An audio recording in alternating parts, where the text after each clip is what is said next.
Hi, I'm Tim Schools, President and CEO of Capstar Bank. Capstar Bank is excited to host this year's event, and I congratulate all honorees.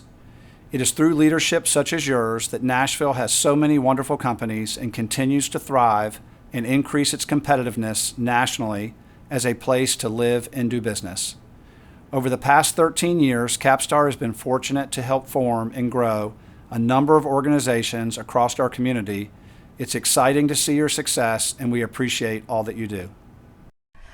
I'm Carol Hartnett, and I'm here with Saurabh Sinha, the founder and CEO of local healthcare and technology venture emids. Saurabh, thank you so much for visiting with us today. How are you? I'm doing good, Carol. Thanks for having me. Absolutely. So talk to me about a brief history of emids. What do you guys do? How did it start? What have you guys been doing lately? Emids, we're headquartered here now. We started in California, moved the business here in 2005. We help the healthcare and life sciences industry do digital transformation. That's what we do. And I started my career as a software programmer and loved doing technology stuff. The thinking behind the company was partnering with clients to help them achieve really strong competitive differentiation and strength using technology. Right? So that was sort of our thinking. We help all our clients today achieve a whole bunch of digital asset development so that they can have good experiences for their customers.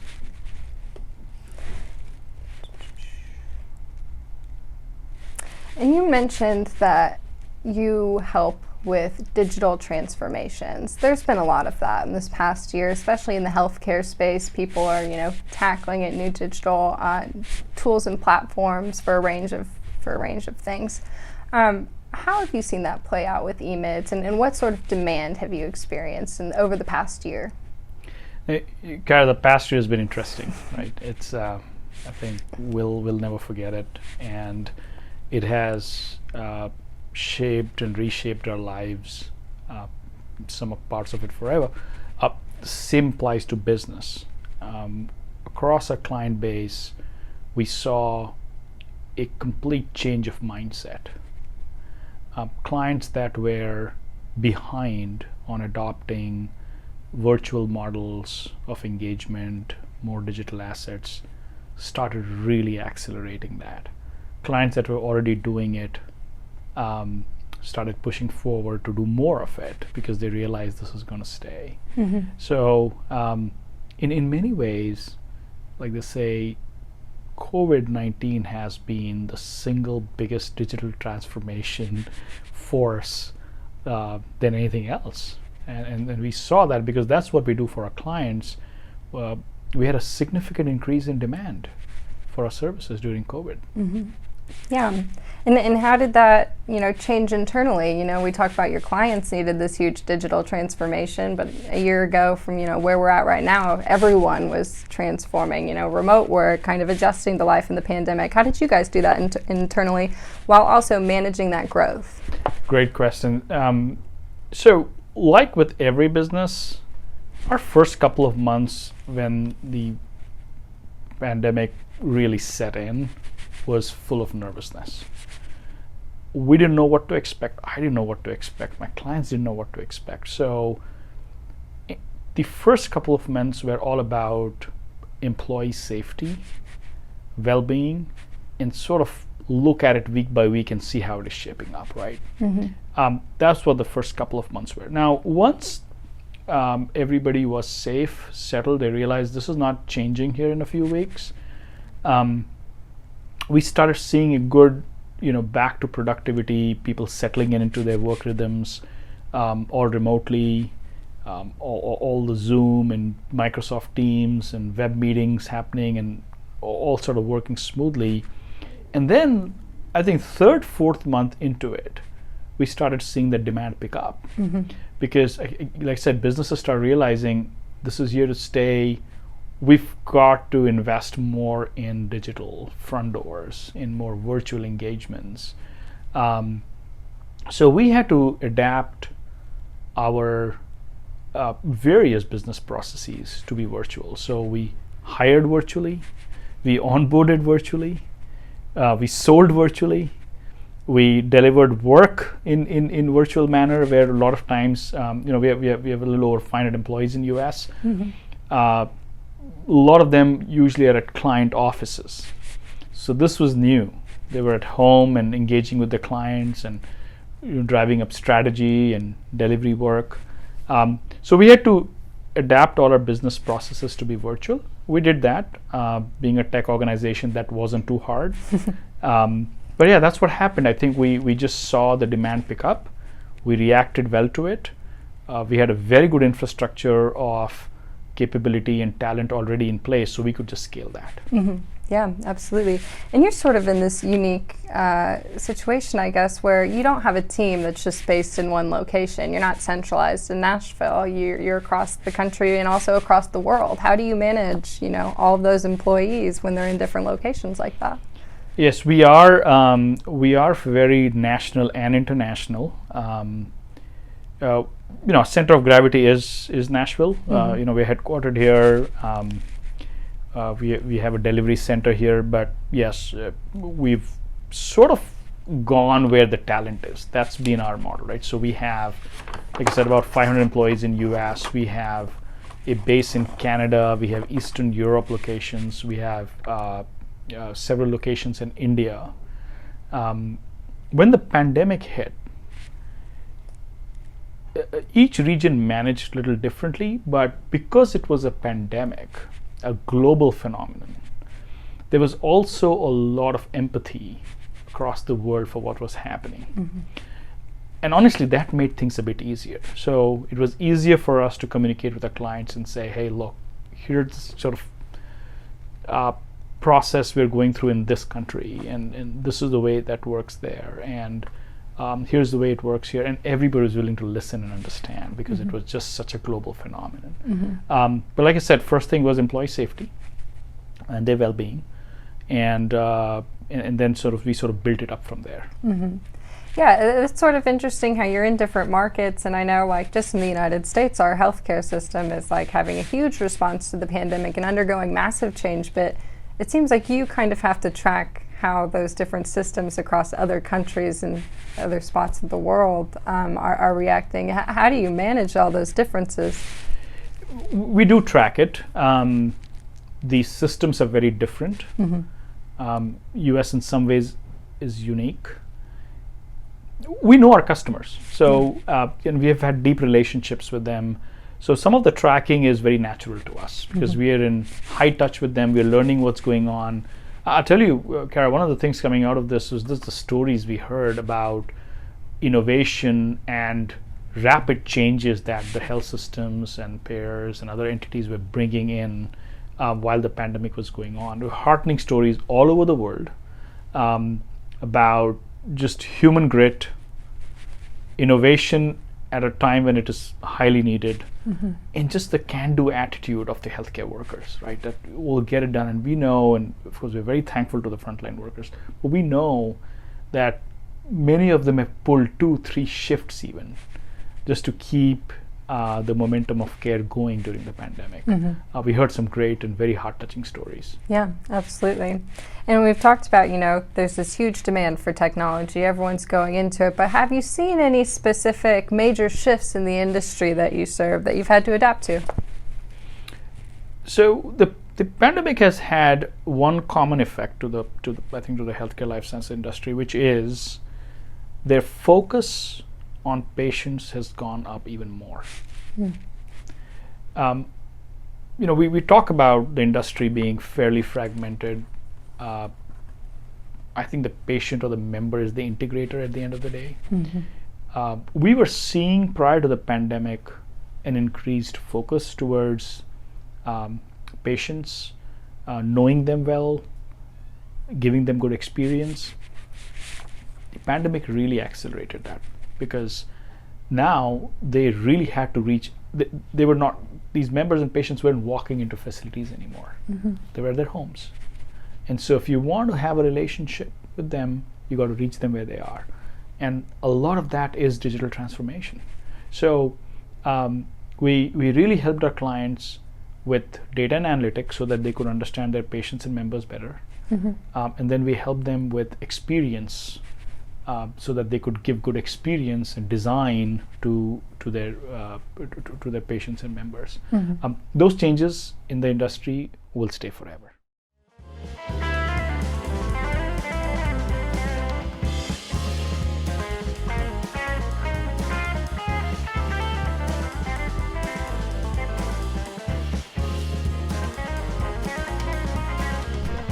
What sort of long-term opportunities have you identified with that new push?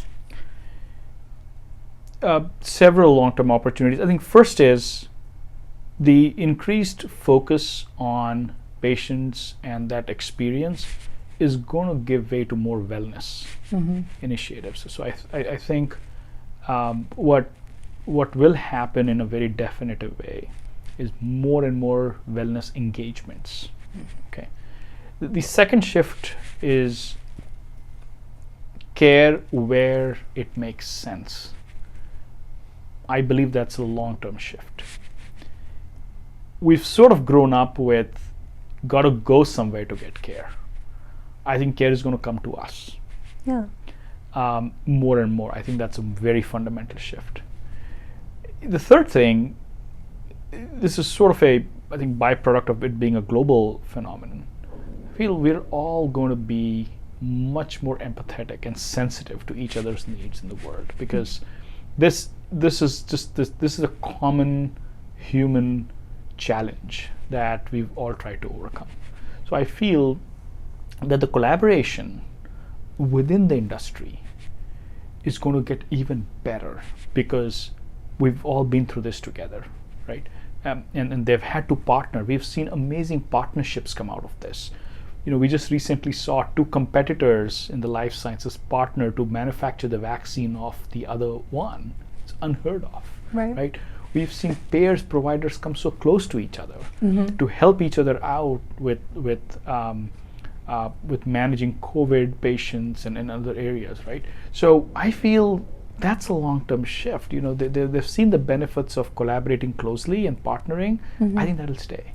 Yeah, absolutely. And that's a great segue into the next question is you guys have this sort of unique perspective that you touch all the different arms of healthcare. You know, you do hospitals, payers, life sciences. And a big issue with that is that they're not interconnected. As you mentioned, they are fragmented. How do you see that changing and evolving and bringing those different those different sectors together around the patients? How do you see that playing out in emids? We see the good thing about a business is we're like a Switzerland, right? We get to work with these different stakeholders and entities in healthcare, you know, drug companies, research companies, insurance payer companies, providers of care, home health, biotech. We work with medical devices, we work with all of them. And all of them, by the way, have a very important role to play. So they're there for a reason, because we work with them, we see the value they create. What COVID has done is it has accelerated the collaboration and partnerships amongst these entities, with patient being the focus. We were anyway seeing an increased focus for get to know your patients and members very well and give them an amazing experience. It has just accelerated tenfold. So what they were planning to do maybe in 2025, they're doing now. Okay, so that's the big change. And once you have that kind of a focus on a central figure, it brings the industry closer together by just that very force, right? So I do feel that we're going to come out of this being a much more collaborative and partnership-oriented industry than we were ever before. Yeah, and that's something that the healthcare industry has been working on for like decades now, and you know, it's just really accelerated that timeline. It's really encouraging. But sort of shifting, you know, you've mentioned the life sciences sector, and I know you recently had a big transaction in that space. Talk to me about what that's about and what opportunities that opens up. The life sciences industry is at the cusp of transformation in terms of digital. You know, it's a fairly large industry, and it has many parts to it, and not all parts are equal. But overall, I would say it's in the cusp of transformation. We bought Macadamian, a company out of Canada that has been serving that industry for over 2 decades and really focused on user-centered design. That's what they do. They're an amazing company, amazing and very deep capabilities in design thinking, product strategy, product design, etc. And they've been helping several life sciences clients increase patient experience, increase the product differentiation and product competitiveness by investing in design thinking. You sort of step back and ask yourself, what is the journey of your customer? What are the different things the customer does? And what are the best touch points? What is the omni-channel experience you want to deliver to the customer? So they help clients think through customer journeys, touch points, and really create a sticky and frictionless kind of product and platform for their clients, right? So we love the company, and it's one of those things, we did this acquisition during the pandemic. We didn't get to go see them. They didn't get to come see us. We got to know each other virtually. We liked what we saw. We said it makes sense to combine forces. They do a lot of the experience in design thinking. We do a lot of the engineering. Just made sense to come together and give that combined value to our clients, and we did it. Mm-hmm. Yeah, absolutely. And it seems like now more than ever, this is emids' opportunity to really grow and help serve the industry. Do you see yourself still growing beyond this most recent acquisition? We absolutely do. We'll probably announce maybe a couple more this year. We have a very clear plan on how to build capability, both internally as well as through acquisitions. Mm-hmm. And we've been growing well. But it all goes back to enabling the industry to achieve its business objectives. And one of the things is just much sharper focus on know the patient, know the member, and give consumer grade experience to people who are looking for consuming healthcare services. Mm-hmm. What are those key objectives that you guys have, kind of pinpointed moving forward in your growth plan? We have a few objectives. I would say the key anchor objectives would be, one, really help customers meet their mission and vision around improved patient experience. Mm-hmm. Right? That would be one. The second would be this industry is data rich, but insight poor. Lots of data, but there's not enough insight, because it's hard to get the data from different sources together and make sense out of it. Mm-hmm. So that's one of our objectives, is to really help clients bring data together and make it much more meaningful to them so they can do stuff with it that's very insightful, and it gives them the business differentiation they're looking for. Yeah, that's really interesting. And I know going into the pandemic, you guys had just closed, a bunch of, or I guess didn't close, you guys had a bunch of funding, you got from Blue Cross Venture Fund, and I'm sure you had a growth plan for all of that, but I'm curious if the past year sort of changed what you'll do with that growth in the 5 years moving forward. We have a couple of very good partners. We have New Mountain Capital and then the Blue Venture Fund, and our growth. The pandemic has not changed our growth plans. We're still on track to grow. We grew last year. We're going to grow this year. Mm-hmm. So I feel fortunate that we are a part of those cohort of companies that have done fine during the pandemic and expect to keep growing. Yeah, very resilient. So as CEO, what's been your biggest success story this year? My biggest success story this year would be that I haven't put on a whole lot of weight. Being at home all the time, and it's harder than you think, because travel is hard too, but it brings a certain level of discipline, and when you're at home, it's a bit harder. So I would say just maintaining a good health, working out, and staying sane has been a success story. Yeah. So I guess your biggest challenge has been not walking over to the pantry and grabbing a snack. I've built my own rules of when I can go there, which times of the day I can go there. Yeah. Yeah, absolutely. Well, thank you so much for joining us today. I've really appreciated talking to you, and I'm sure everyone watching is really going to learn a lot. So thank you. Okay, I appreciate your having me and enjoyed it. Thank you. Absolutely. For more In Charge talks, including our In Charge list featuring 500 area leaders, please visit NashvillePost.com and watch out for our quarterly magazine. Thanks for listening.